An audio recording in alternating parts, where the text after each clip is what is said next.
Ok, nós temos aqui o exercício 7 da ficha 6 de exercícios, e então neste exercício nós vamos discutir duas ideias.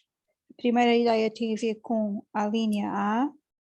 Então nós temos uma função, esta função que eu tenho aqui é uma função muito diferente das funções que nós estudámos antes. Nestes pequenos vídeos que nós estamos nestes pequenos vídeos em que nós estamos a estudar derivadas parciais, não nos apareceu ainda uma função como aquela, porque as funções todas que nós tínhamos tinham uma única expressão, todos os pontos no domínio tinham a mesma expressão a definir a função. Aqui não. Aqui eu tenho uma função que tem um comportamento diferente de tudo aquilo que nós fizemos até agora. Porquê? Porque esta função está definida por este quociente quando o xy é diferente de 0, 0. Portanto, a função está definida por aquele quociente quando o xy pertence ao espaço R2, mas não pode ser a origem. Aliás, é claro que o ponto não pode ser a origem quando a função está definida por aquele quociente, porque se eu tentasse calcular aquele quociente quando o xy é igual a 0, 0, o denominador valeria 0. Isso não é possível. Então a função está definida por aquele quociente em todo o espaço R2, exceto na origem. E depois na origem, que é aquele ponto ali, a função vale 0. Então eu tenho uma função definida de uma forma diferente no espaço R2, exceto a origem, e depois na origem. Isso quer dizer que quando eu quero calcular estas derivadas parciais em ordem a x e em ordem a y na origem, eu não posso aplicar as regras de derivação que usámos nos vídeos anteriores. Não posso fazer isso. Eu tenho que calcular as derivadas parciais na origem utilizando a definição, está bem? Então a primeira coisa com que vamos ter muito cuidado é observar que no caso de funções deste tipo, em que a origem ou outro ponto qualquer apareça definido separadamente, as derivadas parciais têm que ser calculadas pela definição. O que quer dizer isso da definição? Quer dizer que nós dizemos o seguinte: a derivada parcial daquela função em ordem a x na origem existe se o limite quando h tende para 0. E agora aparece-me aqui um quociente, e o quociente é f de h0 menos f de 0, 0 sobre h. Então, isto é um limite, esta expressão que eu tenho aqui é o cálculo de um limite, como nós fazíamos em matemática 1. É um limite com uma variável h de uma função real. Se este limite existir em R,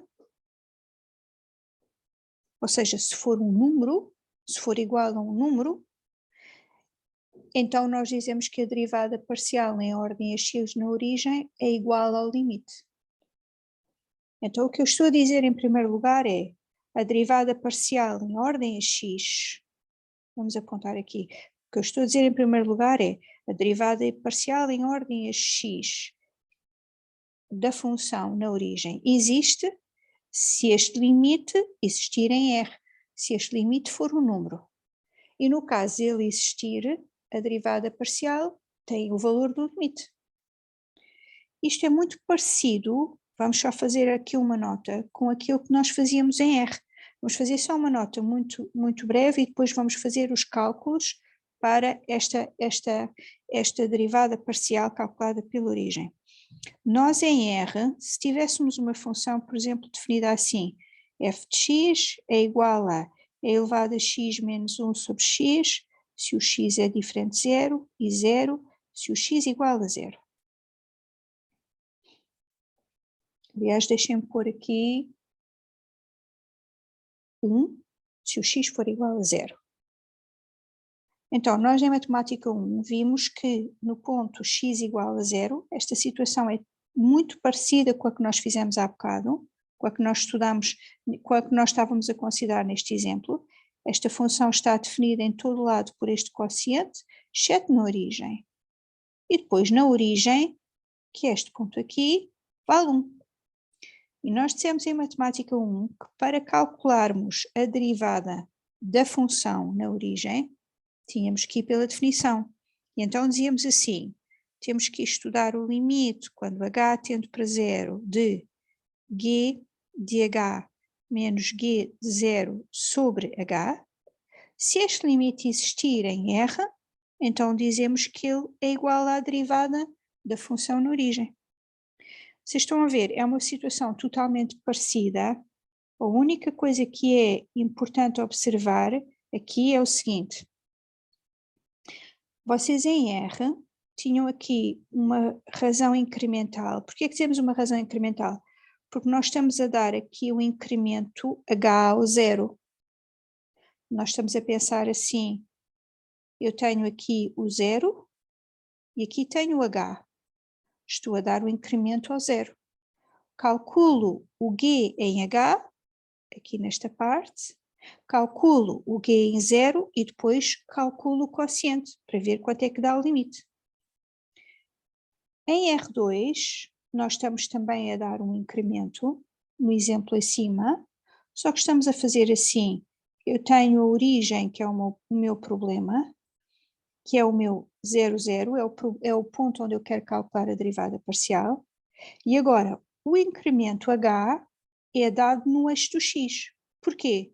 Então eu vou dar um incremento h só no eixo do x. Quando eu der o incremento h na direção do eixo do x, vou ter o ponto h0. O ponto h0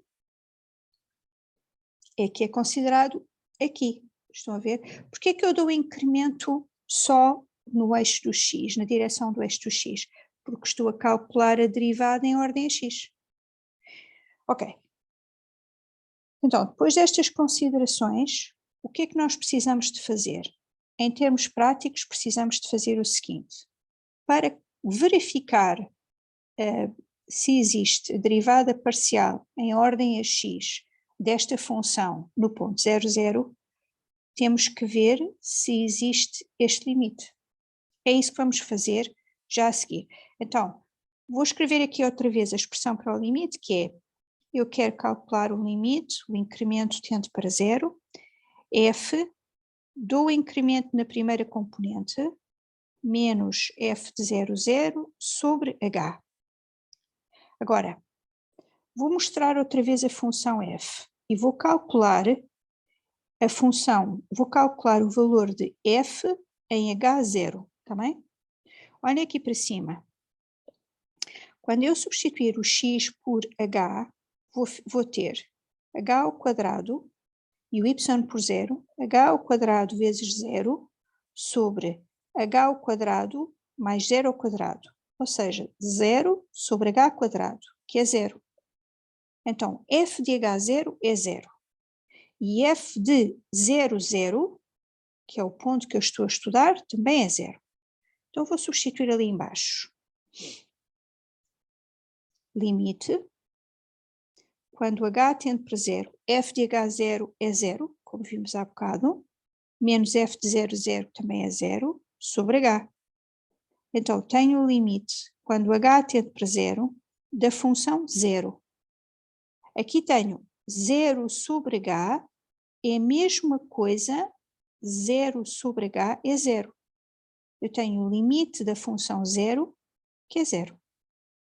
Então, eu cheguei à conclusão que o limite desta razão incremental que está aqui vale 0, o limite existe em R, isso quer dizer que a derivada parcial em ordem a x, na origem desta função, vale 0. Ok?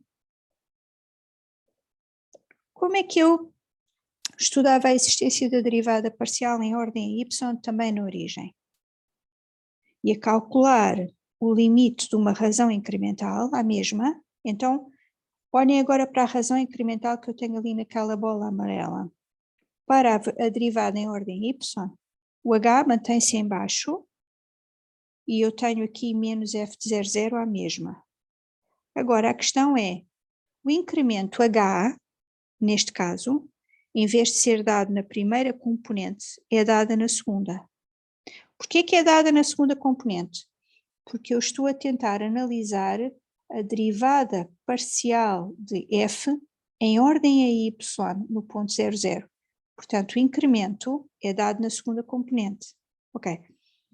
Agora, o raciocínio é o mesmo. Eu vou lá acima à função ver quanto é que vale f de 0h. f de 00 eu sei que vale 0, aqui embaixo tem um h, só preciso de saber quanto é que vale o f de 0h para substituir.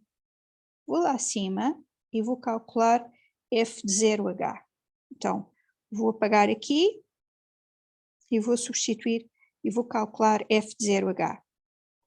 f de 0h é, olhando aqui para cima, é 0 ao quadrado vezes h sobre 0 ao quadrado mais h quadrado. Portanto, é 0 sobre h quadrado, que é 0, outra vez. Então, lá embaixo, eu vou ter o limite quando h tende para 0, f de 0h é 0, f de 00 é 0. Portanto, vou voltar a ter o limite quando h tende para 0, de 0 sobre h, que é 0.